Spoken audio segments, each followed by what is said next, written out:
Hi guys, my name is Carissa. This is my YouTube channel, the FatGirlFlow channel. I never get that right. We are just hanging out in my house. We're gonna do a little Sunday sit down and talk about some stuff. I decided this week we would talk about like relationships and love and being fat and kind of navigating that space. So we're just hanging out. I figured that for these Sunday sit down videos, I would just like post up somewhere in my house and chat with y'all, specifically next to this plant because I love it and because it's having a baby right now. Can you guys see that it's having, there's a baby leaf coming out, and so I want to sit next to it and let it hear my voice because I am that person. I asked on Instagram if y'all had relationship questions, not about me, but just about like having relationships, about like dating advice, and overwhelmingly the answer was yes. Just so you guys know, this isn't going to be so much about sex. It's gonna be a lot more about relationships, just because I'm not trying to get demonetized, and any videos that I have that relate back to doing the dirty tend to get demonetized. If you are new here, please hit the subscribe button, ring the notification bell, make sure your notifications are on because we are doing 2 videos a week now. I don't even know if Jay has announced this, but they're going back to work full time. So I'm gonna have a lot of time on my hands. And that means I'm gonna be hanging out with you guys a lot. So I'm gonna just start with a few questions about dating. I mean, to be fair, you guys, I was married before I was with Jay. So it's been 5-ish years since I really dated, but I did really enjoy dating. I always just like thought that it was kind of a fun time to meet people, and I liked dating. I just had fun with it. I'm not a super shy person, even though I'm fairly introverted. Like I like a lot of time by myself, but I definitely like engaging with people and stuff. So I enjoyed dating a lot. I know that a lot of people do not, and they find it very tedious and annoying. So just have that small perspective before I start going on and on about how fun it is. So someone asked, I am hating online dating. I would rather go out and find people. Which did I prefer? My preference has always been to just meet someone, but that's like very difficult, especially I haven't drank for I think like 14 years. I just don't actively. So meeting people has always been interesting for me. I have done a lot of online dating because obviously like going to bars and stuff is off the table. But I always had one really important rule when I was dating people online. I think that we have like kind of created this culture of like next with online dating, and you know, we can tend to like have a different date every night of the week and stuff like that. And while that is very fun, and if that's what you want to do, of course, do that. Like if you enjoy that, do it. But if you feel like kind of tired of that movement in the dating world, what I chose to do was when I would start talking to someone on like a dating app or whatever, as soon as we would move to like texting or phone calls, I would kind of back off of other people that I was talking to. I didn't do this because I'm like, I'm gonna marry this person. I never that was not the intention. The intention for me was that I just think that we have a tendency to not be present with people, you know?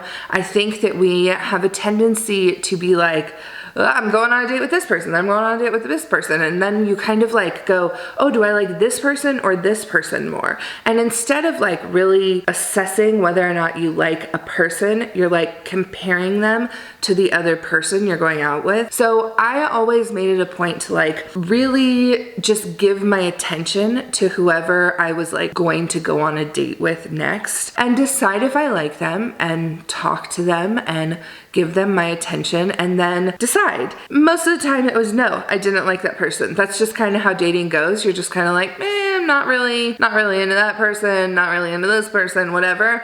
But the good news is that when I was into a person, I like really felt grounded in what I thought about them, and I was really like able to pay attention to them and actually get to know them instead of just like having these kind of surface conversations, you know? I, of course, prefer meeting people in the real world, but I do think that online dating is really viable, and if you have a certain kind of approach to it, I think it can be really great and really work out really well. So, you know, I mean, it's something to think of. I think that, of course, if you do that and other people aren't like that, then it doesn't work out quite as well. You know what I mean? You kind of have to find someone who lines up with your values in that way and actually wants to like be present on dates. It's challenging for sure. Another person asked how, as a super fat, to get back into meeting people after they've been out of the dating game for 5 years. I have always said, and I firmly believe, that the best way to meet people is just doing things with yourself that you like. Like, I go to this yoga class. It's a recent thing I started doing, but I love it. Like, it's a new yoga class that I'm going to.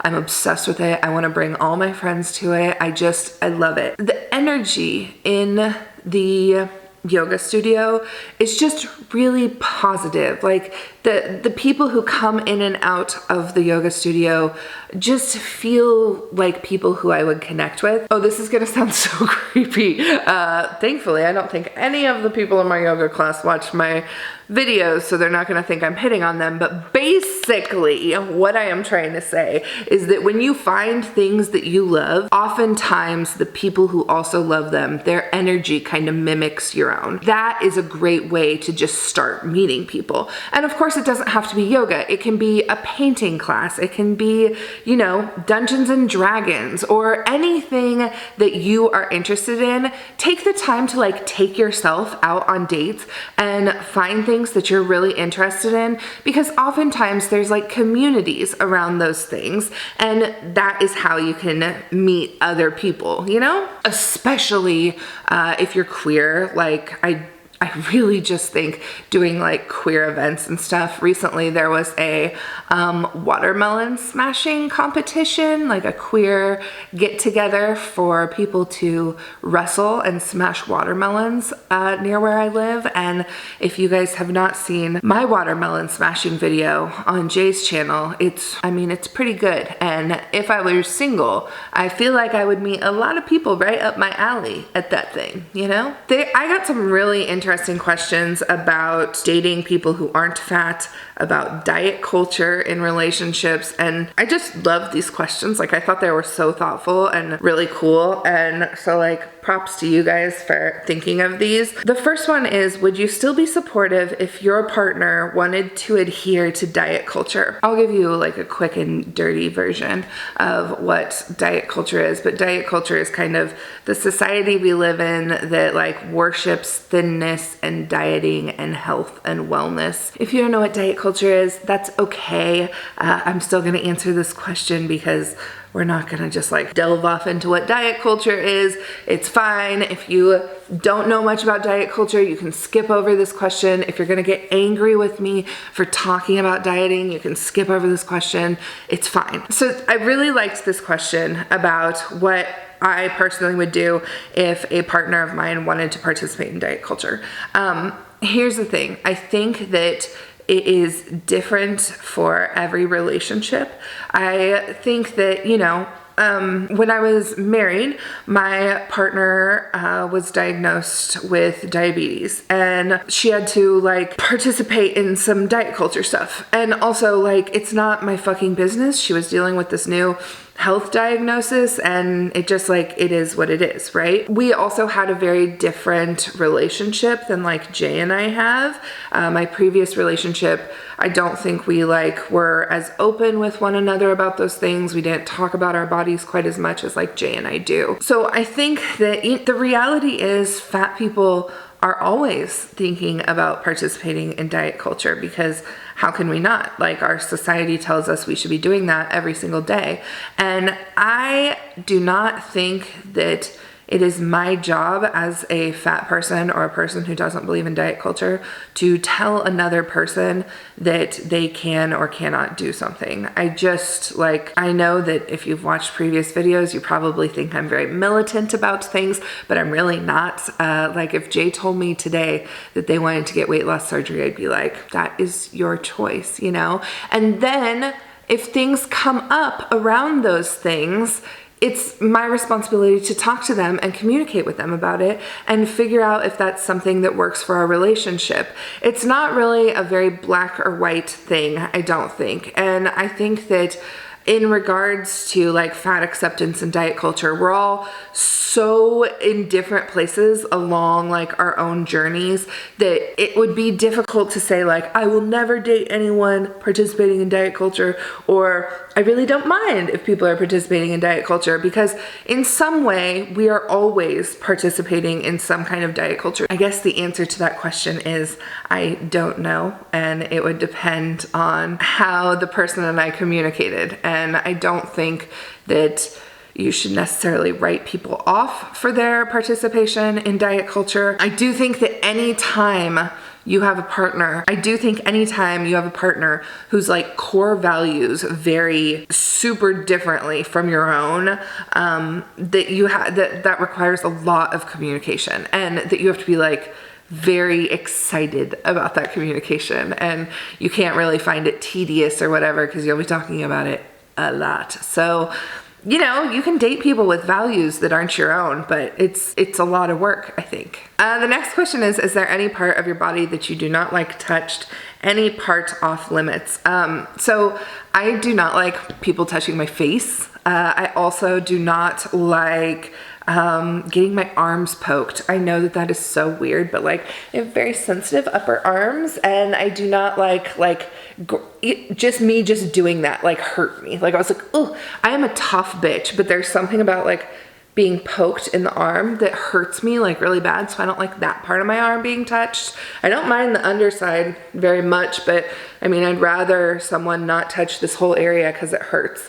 And my face, I do not like my face being touched because I have terrible acne, and I'm constantly like, the second someone touches my face, I'm like, are your hands clean? Am I gonna break out there? It's just like, if you have acne, you probably understand. It's like you think about your face and your skin a lot, and I just don't want someone like putting their hands all over me because it just makes me anxious and stuff. In regards to like the fat parts of my body, I really don't care. There is not much on my body that I care about getting touched, I don't think. That is something that happened like maybe midway through my 20s. I just decided, like, I was in therapy for a while, and I decided to stop having sex with people.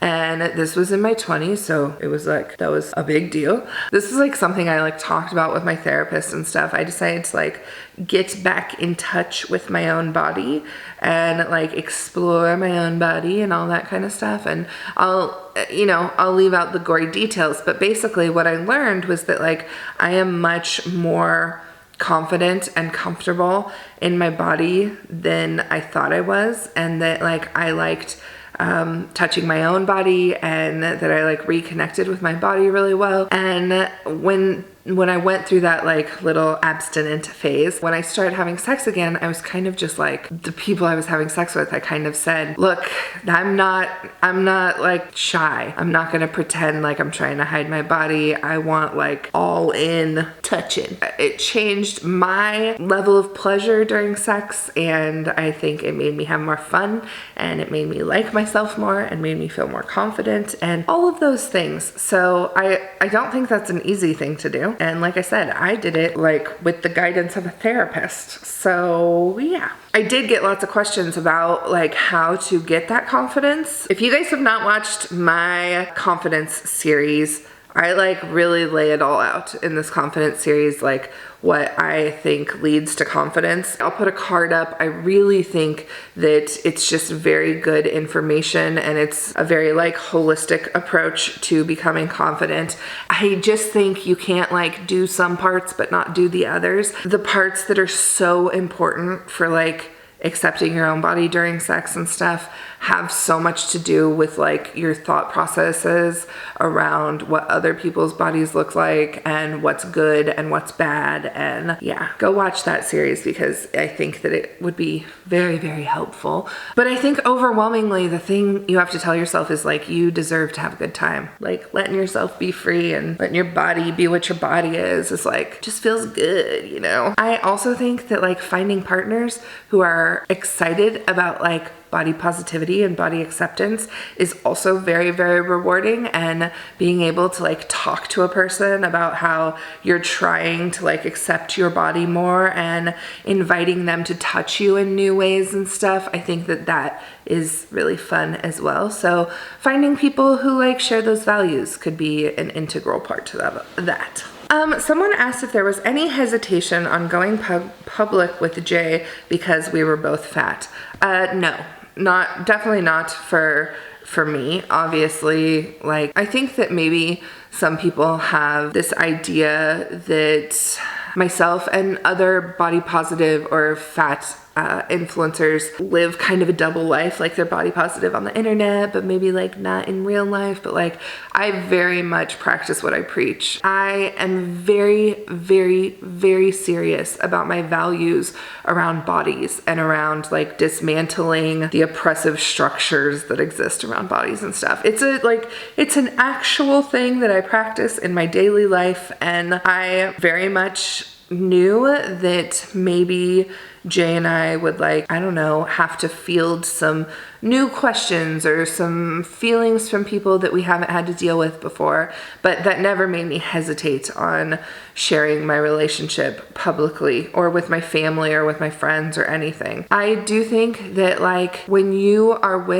it's two fat people, I think that it's different than one fat person with a thin person. There is this undertone of like worry from other people. People really think like, oh God, these two fat people are together and now they're never going to be thin. Like, I think that really is the thing that's in people's heads, is like these two fat people now will like just be fat together for the rest of their lives. And Jay and I will just be fat together for the rest of our lives. Because of diet culture, I think that there's always this thing inside people's brains that makes them think like, maybe someday she'll figure out the error of her ways and she'll want to be thin. Like, I think that is always in the back of people's minds. And what they don't understand is it's not a wanting or not wanting to be thin. This is just how I exist. This is who I am. I'm not thinking about like who I could become. This is me. I'm living in my body right now, and so is my partner. And it doesn't matter what we go through. I mean, Jesus Christ, one of us could get cancer tomorrow and suddenly be very, very thin, and it would not matter. When people see two fat people together, they think, oh, now they're gonna feed each other's unhealthy habits. In reality, Jay and I being together has opened up so many things for Jay and I in regards to our health, because we are comfortable with each other and talk about things and are really, really like caring about getting good care and about doing things for our body that are like really holistically positive and good long term. We are constantly talking about our own eating disorders. Like, we have been so positive for each other in terms of our own wellness. And it's disheartening that I know that people look at us and think like, oh, they just got fat together or whatever. You know, that feeling, it always sucks when people don't get it right. Like, it sucks when people see something in you that isn't true. And being with Jay has made me like a more well human being, mentally, physically, spiritually, and I'm so grateful for it. Yeah, I think we did not hesitate to going public, but of course there's a lot to go with that, you know? Someone asked, how do you lessen your own insecurities when your partner is not plus size? You know, in any relationship where one person is more marginalized than the other, I think that a lot of learning falls on the person who is less marginalized. And I think it's really important for your partner to know like that is a responsibility you expect out of them. And that at the same time, you are going to work very hard on like letting go of your shit and being able to ask for validation and saying to the person like, hey, I really need to hear that you like care about me and you love me and you like my body. Like, I want you to like my body. We say that in so many ways so often, but it seems like fat people are scared to ask thin people of that. It seems like fat people should expect their thin partners to want them to be thin, but that's ridiculous. Your thin partner, if they're with you, should love your body. So ask them, do you love my body? Do you like my body? Do you like, do you want to get it with this body? And expect that they do, because if they don't, then fuck them. I got a really good question that says it isn't necessarily about relationships while fat, which is okay. This doesn't have to all be to do with fat, but with mental illness and how to stick through a partner's depression or anxiety. To start, I have been the person who has been left because of mental illness. I have also been the person who has left because of mental illness. It is not your responsibility to ever make sure that another human is well. If being with someone is taking from you in a way that in any way puts you in harm's way, I mean financially, emotionally, physically, it is not your responsibility to stay just because they are sick. I struggle with mental health issues. Jay struggles with mental health issues. People in my past have struggled with mental health issues. At some point, you have to decide if you believe that your life can work with another human being. People's mental illnesses are part of who they are. It doesn't mean that it defines them in any way, but it's just like any other trait or value that they have. It's going to likely be with them for a long time. I feel the same way about addicts. You know, I mean, when you're with an addict, you're with an addict whether they're using or not. It's a big deal. I have experience in relationships with addicts. I have struggled with that in my past. All I can say is that like boundaries are really fucking important. And the truth is, if you're not in harm's way, I think that there are a lot of boundaries you can build around people with mental illness that make it so that when they are unwell, you can have fail-safes in place. People with mental illness are just like any other person. Sometimes they have fucking bad times, you know? Like sometimes I'm an asshole for like weeks on end. And it has nothing to do with mental illness. I'm just being an asshole, you know? Like sometimes people are just people. And as long as you are not in harm's way, there is likely ways to build boundaries and fail-safes around your partner's mental illness. The thing is, they have to be willing to be part of that. You can't have a relationship with anyone who's not willing to be part of a solution with you. So I think that it's up to you to decide if you think your partner is as concerned for your health and your mental well-being as you are about them. You know, that requires a lot of communication. And I can't say like, here's how you deal with it. It's just kind of like, does your partner care about putting those boundaries in place and making sure that you're your happiest, healthiest self at all times? Because you can do that, and it's going to require a lot of communication and a lot of work, but it's possible. And, you know, I have people in my life who are very mentally ill and who I love dearly and who I have boundaries around. Same with addicts, you know? I mean, I do not think that when people are sick, you just like cast them aside. I just don't think that's a practical thing to do unless, of course, they are harming you. My boundaries with those people are real and discussed. And yeah, I think that mental illness is a big deal, and it's something most of us deal with in one way or another. And I know that's not the best answer, but I could probably talk about that all day. I could probably talk about boundaries all day. I could talk about mental health all day, but you know, we won't. I'll answer one more question. Tips for making yourself feel sexy. I think that, I mean, it depends if you're femme or masculine or like what you like or whatever, but like, man, I love being naked, taking a bath, really like you know, shaving my legs, like really feeling myself, putting lotion on myself, maybe wearing something cute to bed, buying myself a little nightie or something like that. I think all of those things make me feel like very sexy. Sometimes just like laying on the sofa, and this is ridiculous, but sometimes just like taking a selfie or doing your hair and then taking a couple selfies and just like feeling yourself is a really good way to like feel sexy, you know? I think that self-care is my favorite way to feel sexy. I think that when you feel that like peace with yourself, that kind of exudes off of you, and I think usually your partner can feel that as well. Okay, you guys, that's all the questions I'm going to answer for this Sunday sit down. Thank you for watching this video. If you are not already subscribed, please make sure you subscribe. If you have questions about anything I said, because I'm sure I like only half answered most of these questions, please ask in the comments below and I will try to get to the questions and answer them. I do read all of my comments, which is why if you're an asshole and you see you got blocked, it's because I read it and I thought you were an asshole and I blocked you. Anyway, until next time, please make sure you like, comment, and subscribe, and I will see you then. Bye.